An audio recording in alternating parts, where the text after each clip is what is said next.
नमस्कार साथियों, स्वागत है आपका मेरे YouTube चैनल पर। जैसा कि आप सभी को पता है एसएससी जीडी का एग्ज़ाम हो चुका है 24 फरवरी। फर्स्ट शिफ्ट के आए हुए प्रश्नों को हम इस वीडियो में देखेंगे। तो चलिए वीडियो को शुरू करते हैं। सबसे पहला प्रश्न पूछा गया आर्य समाज से। अब बच्चा ये क्लियर करके नहीं बता पाया कि आर्य समाज से संबंधित कौन सा प्रश्न आया था। तो हम देखेंगे आर्य समाज से संबंधित जो मुख्य बिंदु हैं कि इसकी स्थापना हुई थी 1875 में। इसकी स्थापना हुई थी और किसके द्वारा की गई थी? स्वामी दयानंद सरस्वती जी के द्वारा इसकी स्थापना की गई थी। स्वराज शब्द का पहली बार उपयोग भी स्वामी दयानंद सरस्वती द्वारा किया गया था और इनकी प्रमुख पुस्तक है जो कि सत्यार्थ प्रकाश, जो कि प्रश्न पूछा गया है कई परीक्षाओं में।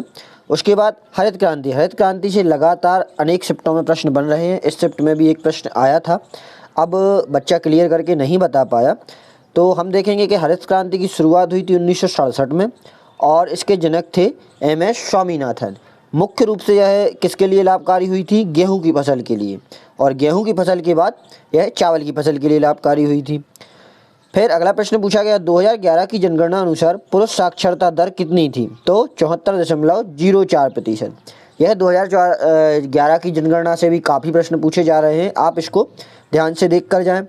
कथक नृत्य किस राज्य का है? तो उत्तर प्रदेश। हर शिफ्ट में लगभग नृत्य और उनसे संबंधित राज्य, महोत्सव, खेल शब्दावली, खेल खिलाड़ी, इनसे संबंधित प्रश्न देखने को मिल रहे हैं। अगला प्रश्न पूछा गया है पंचवर्षीय योजना, 8वीं पंचवर्षीय योजना की विकास दर। तो इसकी ग्रोथ रेट थी 6.8%। पंचवर्षीय योजना से पिछली शिफ्टों में भी प्रश्न पूछे गए हैं। मौलिक कर्तव्य किस अनुच्छेद में है?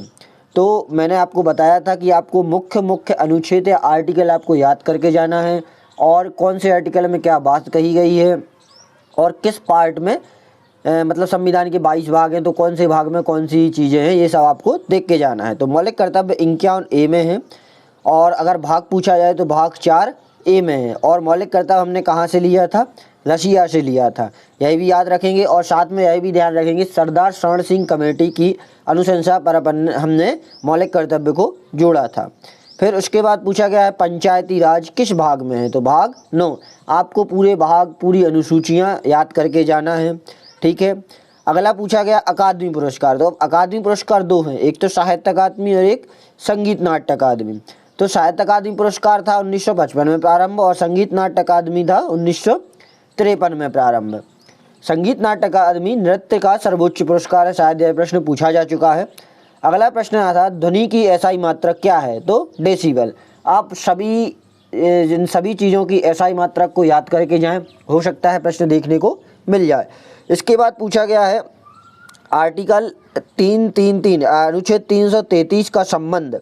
तो 333 में क्या था? जब लोकसभा में आंग्ल भारतीय का जो प्रतिनिधित्व कम रहता था तो राष्ट्रपति के द्वारा 2 सदस्यों का मनोनयन होता था, यह क्या आर्टिकल 333 में है। उसके बाद अगला प्रश्न पूछा गया है अनुच्छेद 343 का संबंध। तो 343 में कहा है देश की राजभाषा हिंदी होगी।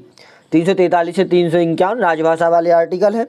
अगला प्रश्न पूछा गया था आंध्र प्रदेश के राज्यपाल। तो एस अब्दुल नजीर।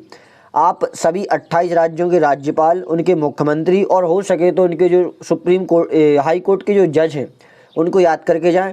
इन तीनों चीज़ों की वीडियो मैंने अपने चैनल पर डाली हुई है और आसान सी ट्रिक के साथ याद कराने का प्रयास किया है। अगला पूछा गया था लिएंडर पेस का खेल। तो लिएंडर पेस किस खेल से संबंधित है? तो इसका आंसर है टेनिस। इनका एक उपनाम भी है, इन्हें पॉकेट डायनामो के नाम से जाना जाता था। यह भी वीडियो मैंने बनाई हुई है, इनके उपनाम को याद करने की एक ट्रिक भी दी हुई है, आप चाहें तो देख सकते हैं। आशा करता हूँ आपको वीडियो पसंद आई होगी और इसी प्रकार की और वीडियो देखने के लिए चैनल को सब्सक्राइब करें और जानकारी अच्छी लगी हो तो वीडियो को लाइक करें। और व्हाट्सअप नंबर मैं अपना पिन कर दूंगा, उस पर आप भी अपने द्वारा जो किए गए प्रश्न हैं या आपका यदि एग्जाम है तो जो प्रश्न आए हो मुझे व्हाट्सएप पर भेज सकते हैं। धन्यवाद, मिलते हैं अगली वीडियो में।